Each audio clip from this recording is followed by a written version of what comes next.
Vous êtes de plus en plus nombreux à nous suivre et à participer à l'évolution de la chaîne Afrique N24, et sincèrement nous tenions à vous en remercier. Nous lisons tous vos commentaires qui enrichissent le débat et vraiment nous vous demandons de nous soutenir, en aimant les vidéos pour une large diffusion, et pour continuer à avoir une ligne éditoriale indépendante, et vous proposer de nouvelles émissions toujours de plus en plus enrichissantes. Ne restons pas passifs, soyons actifs. Merci et à bientôt. Euh, alors, je suis... donc, je souhaite un très bon dimanche à tous nos compatriotes. Je suis particulièrement ou relativement un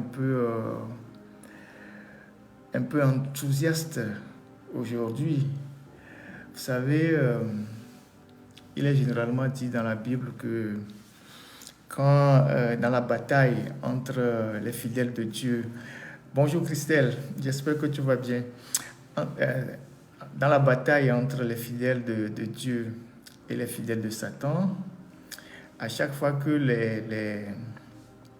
les anges ou les fidèles de Dieu gagnent une âme, il y a toujours la joie au ciel.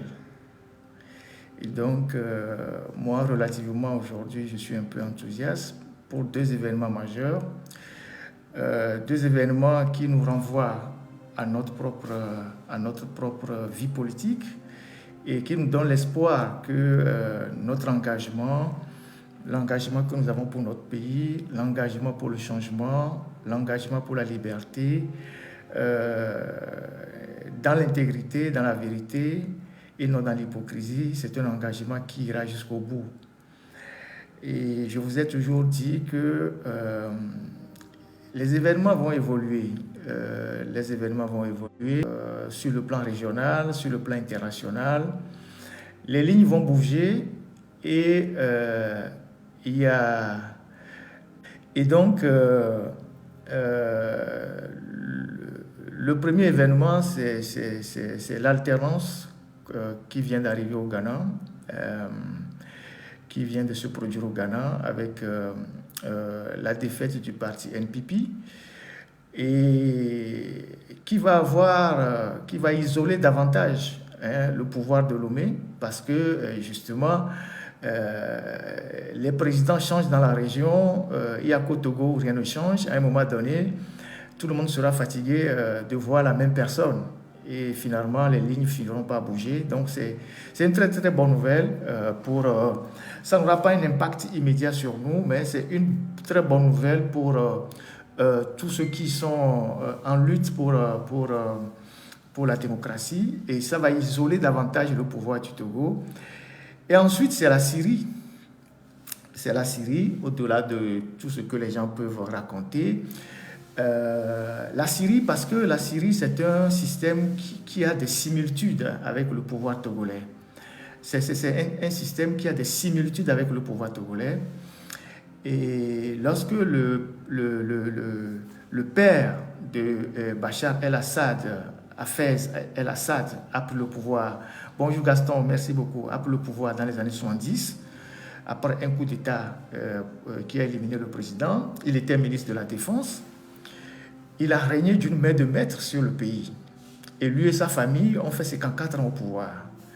Et c'est un régime connu pour être un régime très, très, très répressif, sanguinaire, et dans un pays assez compliqué, complexe, mais qui a bénéficié de la tolérance de ce qu'on peut appeler, entre griffes, la communauté internationale pendant longtemps, parce qu'on a toujours estimé que la famille Assad était cette famille-là qui pouvait garantir la stabilité de la Syrie compte tenu de la composition assez hétéroclite de la Syrie, les chiites, les chrétiens, les Kurdes, les Druzes et tout ça. Et donc la communauté internationale, comme on le dit, a fait avec, a fermé les yeux pendant longtemps. Et puis après, il y a eu... le père a été très répressif. En 1982, il y a eu un soulèvement dans la ville de Hama. Ça a été réprimé. On a dit que c'était un soulèvement des islamistes. 30 000 morts. Et puis après, le père, il a préparé une succession dynastique. Il pensait à son fils aîné qui était préparé pour prendre le pouvoir. Malheureusement, ce dernier fait un accident et il meurt.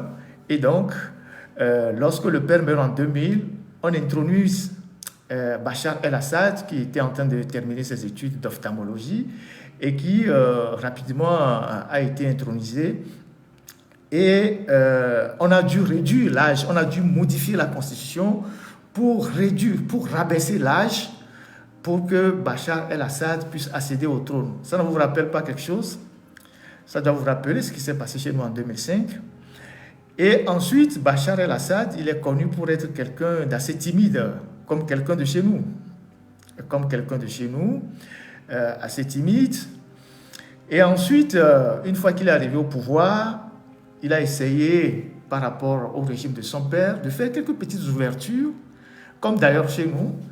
Et puis, avec le temps, il a fermé le pays. Son régime a commencé par prendre une tournure autocratique, répressive. Les prisons sont remplies, les gens sont arrêtés, et les massacres partout. Il s'appuyait sur son clan, son ethnie, je dirais son clan parce qu'il est chiite alawite, donc sur son clan. Et les militaires étaient majoritairement recrutés dans son clan pour massacrer les autres. Et après, il y a eu les événements de 2011 avec le printemps arabe, où les complotistes ont raconté tout ce qu'ils pouvaient raconter. Il a su résister, et puis après, il a appelé la Russie au secours. Et aujourd'hui, 13 ans après, il tombe comme un fruit très, très, très, très mûr. Et quand vous voyez les événements de la Syrie, avec la chute de la famille Assad, après 54 ans de pouvoir, de la dynastie Assad, après 54 ans de pouvoir, et tout ce qui est en train de se passer aujourd'hui en Syrie, cela doit nous dire que, cela doit nous réconforter que on ne mène pas un combat vain. Vous savez, moi je ne veux pas rentrer dans les considérations des puissances. Non, je veux parler des leçons qu'on peut tirer de la chute de Bachar el-Assad. Bachar el-Assad, comme son père, ils sont connus dans le monde entier. Leur pouvoir est connu comme un pouvoir répressif. Mais ce qu'on appelle la communauté internationale a toujours fait avec, en fermant les yeux, en disant il vaut mieux avoir Bachar el-Assad au pouvoir parce qu'ils garantissent la stabilité, ils garantissent au moins l'union du pays plutôt que d'aller dans tous les sens. Et donc, pour la stabilité du pays, pendant longtemps, on a fermé les yeux. On a fermé les yeux, on a fermé les yeux et on a laissé faire. On a fermé les yeux, on a laissé faire et eux, ils en ont profité pour vraiment asseoir un règne assez tyrannique, massacrer les gens et faire tout ce qu'ils pouvaient faire. Au lieu de régler les problèmes internes, ils ont passé tout le temps à massacrer les populations. Et puis après, on est allé sceller des alliances avec l'Iran, avec la Russie, en se disant, parce qu'on est avec la Russie, tout va se passer normalement, on restera au pouvoir jusqu'au bout. Jusqu'au jour où les choses se passent comme ça, se passent là. Et donc, plusieurs fois dans mes lives ici, j'ai interpellé les barons du RPT Unir en disant que vous le veuillez ou pas, ça finira. Et c'est à vous de déterminer dans quelles conditions ça doit finir. Le Ghana vient de nous offrir une très bonne leçon d'alternance politique qui permettra à ceux qui ont perdu actuellement le pouvoir de rester tranquillement au Ghana sans être poursuivis. Ils n'auront pas des maisons cassées, personne ne va les menacer. Mais Bachar el-Assad, pendant longtemps, il a refusé de discuter avec son opposition interne. Elle est assez complexe, elle était hétéroclite, mais il a refusé. Vous allez voir qu'aux dernières heures de son pouvoir, son protecteur, la Russie, comme le Qatar et tous les autres pays ont dit non, il faut entamer un dialogue, il ne faut pas que Damas chute et tout ça. C'était trop tard. On lui disait depuis de dialoguer avec son opposition interne, de régler les problèmes. Il a dit non. Il s'est appuyé sur l'armée, sur la milice du pouvoir, sur ses alliés comme le Hezbollah pour terroriser son peuple jusqu'au jour où la coupe a débordé et qu'aujourd'hui, il tombe comme un fruit mûr. Personne ne sait ce que la Syrie sera demain. On va dans l'incertitude. Personne ne dit que la Syrie est partie pour être un paradis démocratique. Non, c'est un pays qui va basculer certainement dans l'instabilité. Mais toujours est-il qu'on aurait pu, Bachar el-Assad aurait pu sortir par la grande porte. Et donc, ce qui se passe en Syrie, c'est ce qui va se passer aussi d'une manière ou d'une autre. Je ne dirais pas dans les mêmes proportions. Au Togo, si ceux qui tiennent le pouvoir aujourd'hui au Togo refusent le jeu démocratique, refusent de discuter avec la classe politique, refusent d'ouvrir le pays sur les questions des libertés, continuent d'envoyer les gens illégalement en prison, c'est comme ça que ça va se passer avec vous. Et donc, je vais profiter de ce début de live-là pour interpeller relativement aux événements qui sont en train de se dérouler actuellement en Syrie, les barons du système RPT uni. Vous avez vu comment Bachar el-Assad est parti? Je vous avais dit ça dans plusieurs lives. Vous avez vu comment Bachar el-Assad il est parti? Il a d'abord fait partir sa famille, ses enfants, et lui-même il est parti. Mais quand il a sorti sa famille, ses enfants, il était encore là. Et les gens pensaient qu'ils allaient encore tenir. Tout le monde était encore là. Tout le monde était encore là. Ses chefs de renseignement, ses ministres, ses juges qui l'utilisaient, tous ceux qui sont les piliers du régime étaient encore là. Mais quand la situation a tourné définitivement, il est monté seul dans l'avion. Il est parti. Là, actuellement, là où nous parlons, là, les populations en Syrie sont en train de se promener dans la ville, en train de chercher les barons dans leurs maisons, les uns après les autres. Ils sont en train de chercher les barons, tous les caciques du régime. Tous les caciques du régime de Bachar el-Assad, actuellement, les populations sont en train de les chercher un à un dans leur maison.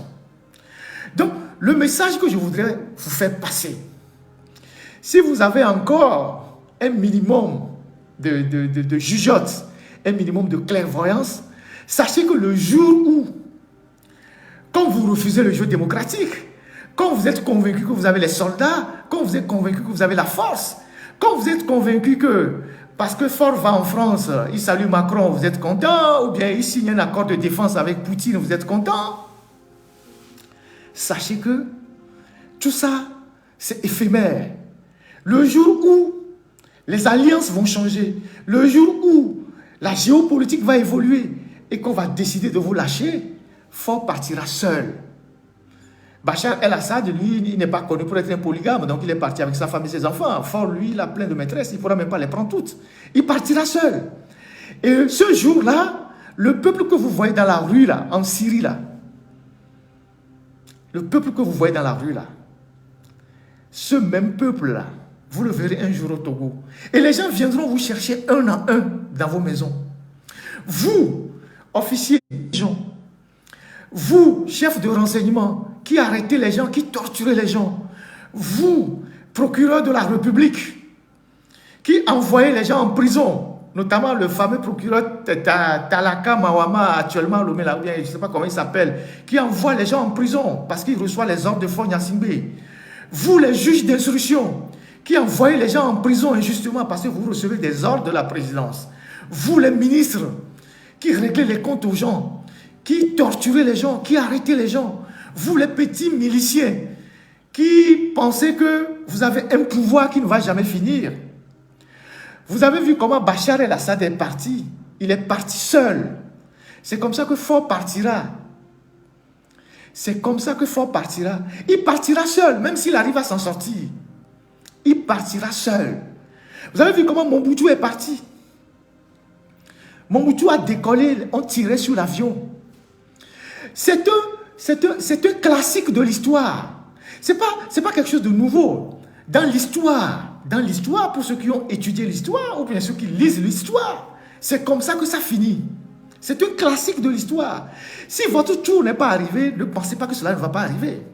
Donc vous avez intérêt aujourd'hui, vous les barons, qui soutenez mordicus le régime de Faure, à le lâcher, à lui dire les vérités, à lui dire de lâcher le pouvoir en 2025, à lui dire, vous avez fait 20 ans, quoi qu'on dise, c'est une grâce, ton père a fait 38 ans, tu es venu, tu as fait 20 ans, il faut partir. Il faut partir pour le bien de nous tous. Il faut partir pour ton propre bien. Après, il faut partir pour le bien de nous tous.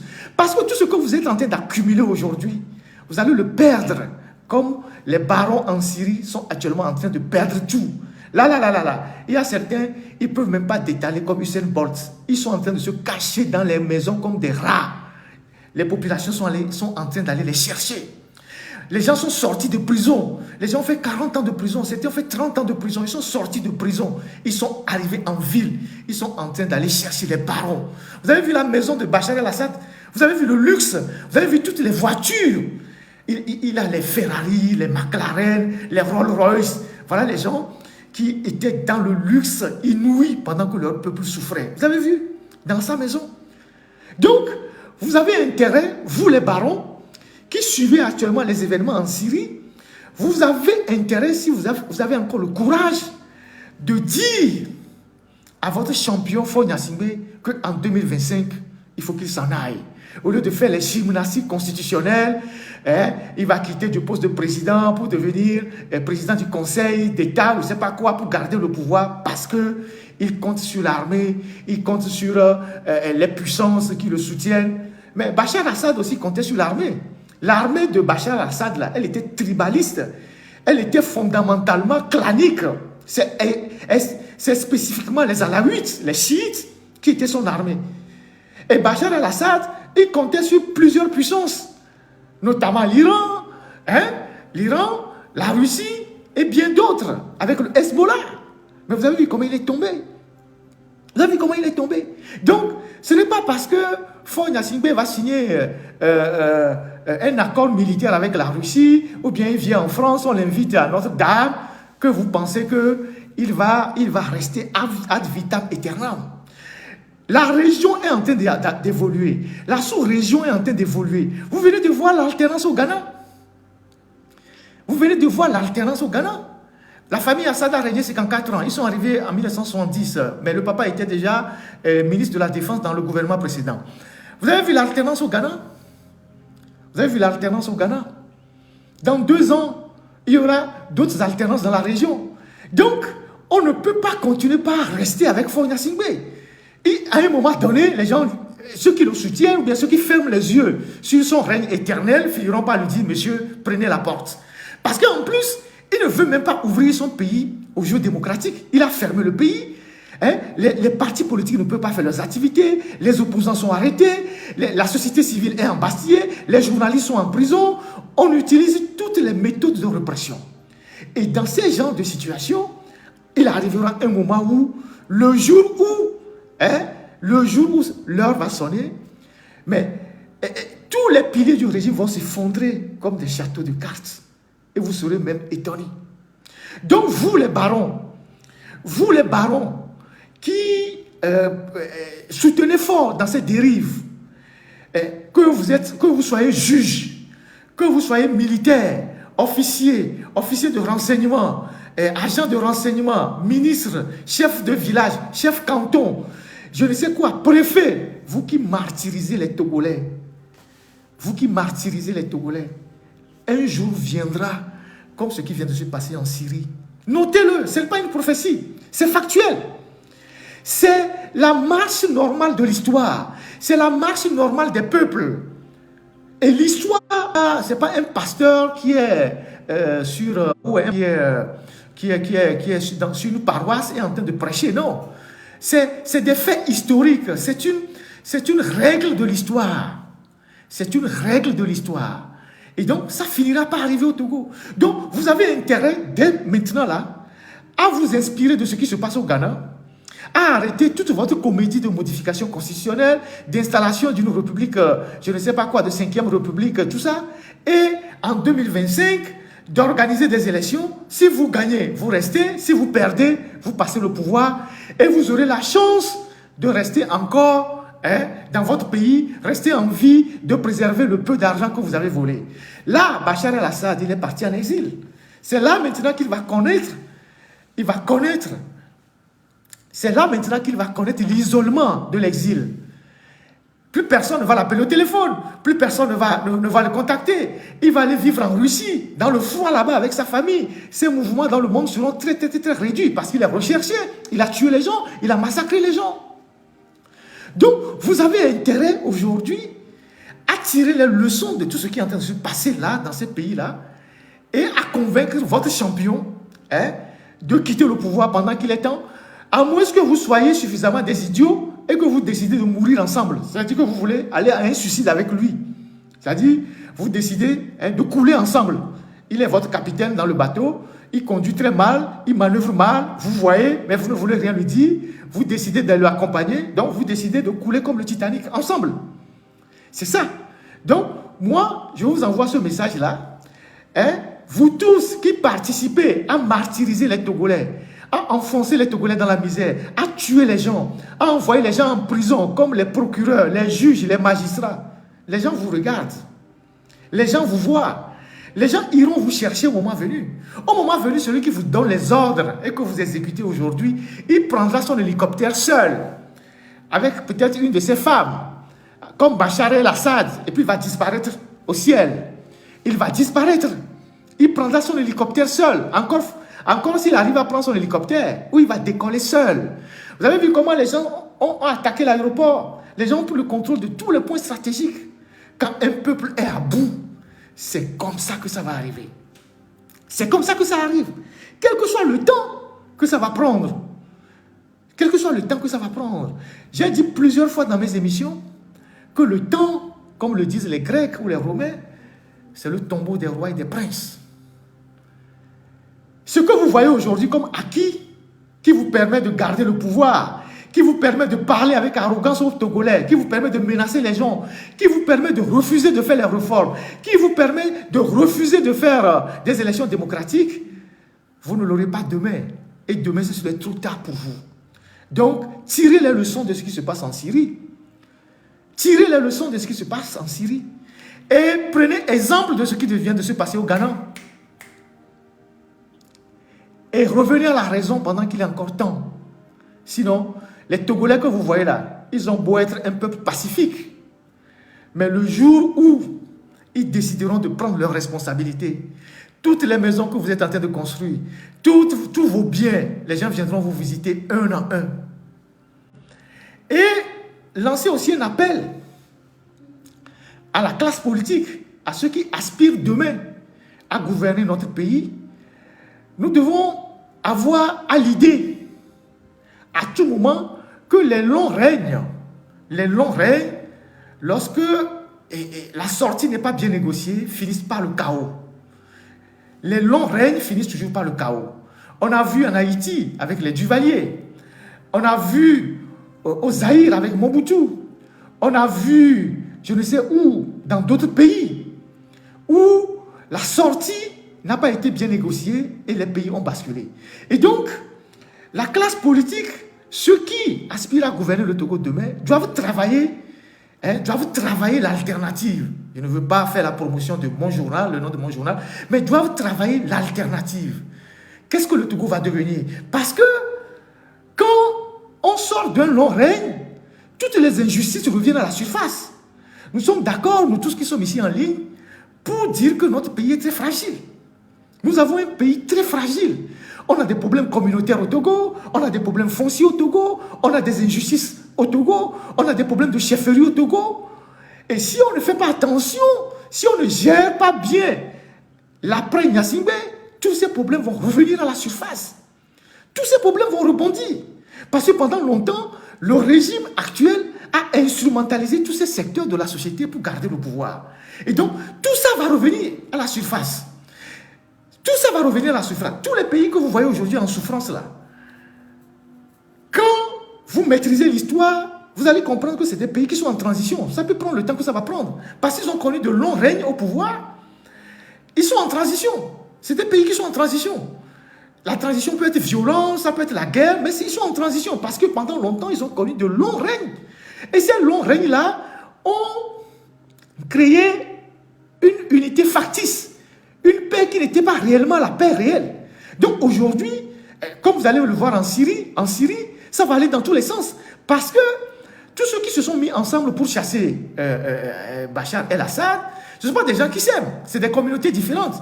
Avec chacun avec ses intérêts. Vous avez les Kurdes, vous avez les sunnites, vous avez les chiites, donc les alawites, vous avez les chrétiens, Et vous avez plusieurs groupes, mais ils se sont mis ensemble pour chasser, comment appelle-t-on, Bachar el-Assad. Maintenant, la question de savoir s'ils vont pouvoir s'entendre pour gouverner le pays. Donc, on aura les mêmes problèmes chez nous, après les Gnassingbé. Donc, il revient à la classe politique, sachant qu'inéluctablement, ce régime va tomber d'une manière ou d'une autre.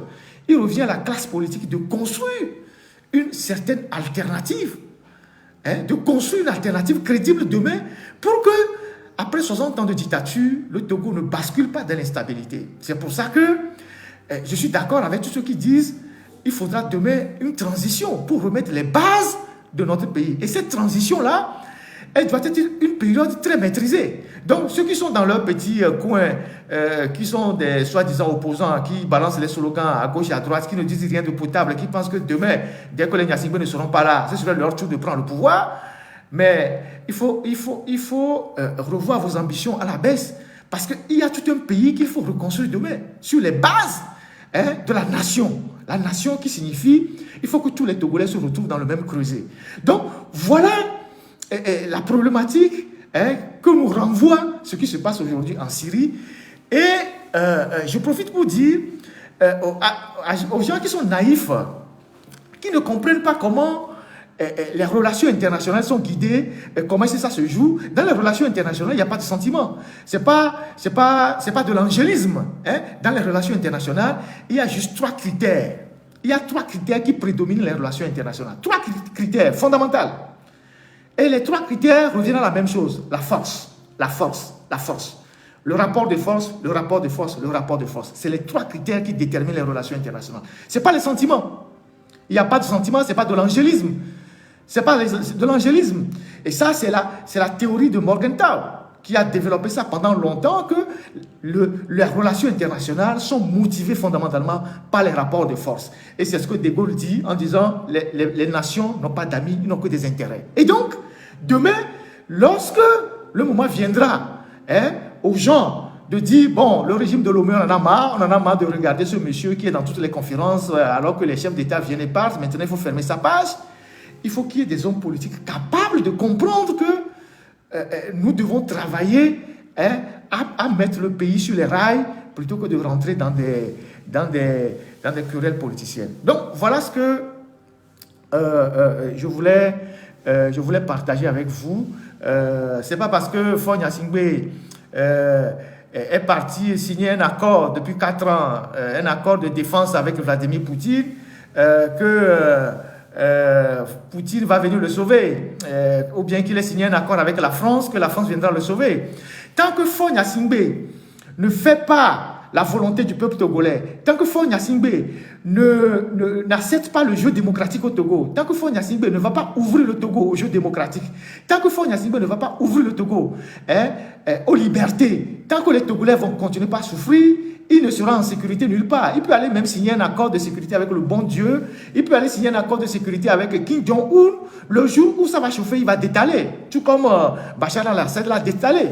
Donc, voilà. Donc, il ne faut pas nous brandir qu'on est allé voir Poutine, on est allé voir Macron. On a la caution de la communauté internationale. On peut continuer à gouverner comme on veut.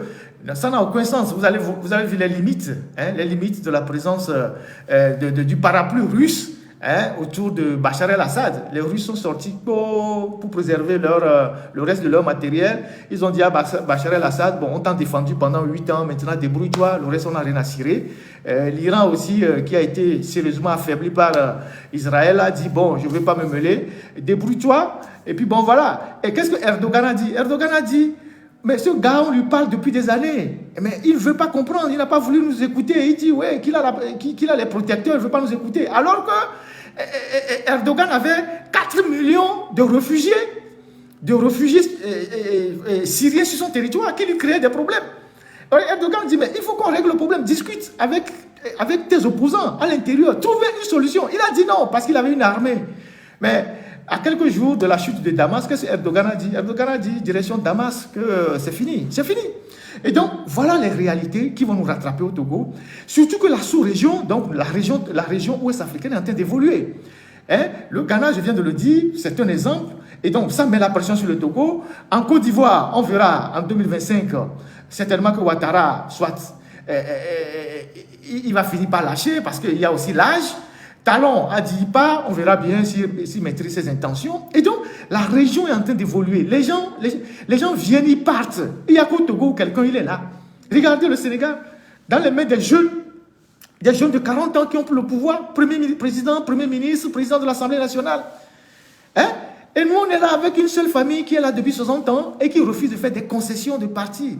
Donc, vous les barons, qui ne continuez pas à soutenir Fonya Singwe, qui ne continuez pas à dire non, il ne se passera rien. Regardez comment on est en train de traiter les barons en Syrie. C'est ce qui va vous arriver. Comme je le dis, ce n'est pas une prophétie. Hein? C'est factuel. C'est la marche de l'histoire. Si vous refusez d'être intelligent, c'est ce qui va vous arriver. Tout ce que vous avez volé là, les maisons que vous avez conçues là, vos enfants là, les gens viendront vous chercher. Que vous soyez procureur, commandant de je ne sais pas quoi, chef de renseignement, militaire, les gens viendront vous chercher.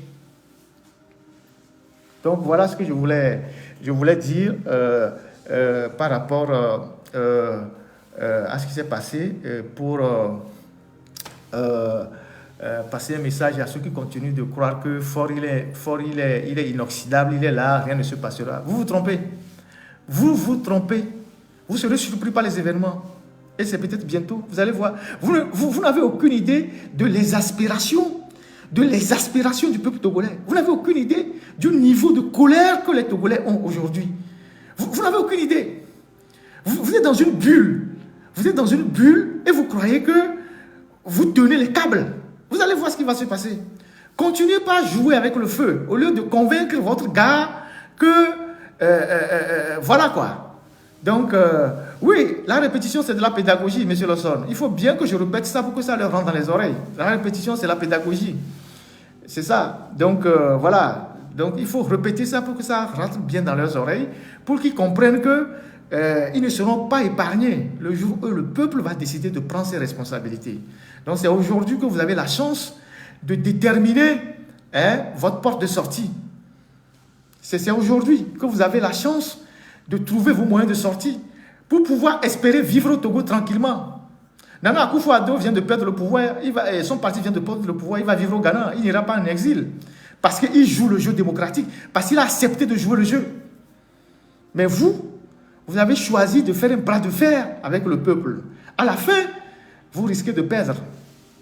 Donc voilà ce que je voulais dire et, par rapport à la situation en Syrie. Et franchement, moi, j'en suis très, très, très reconforté et on verra bien ce qui va se passer dans les jours à venir. Likez la vidéo si ce n'est pas déjà fait.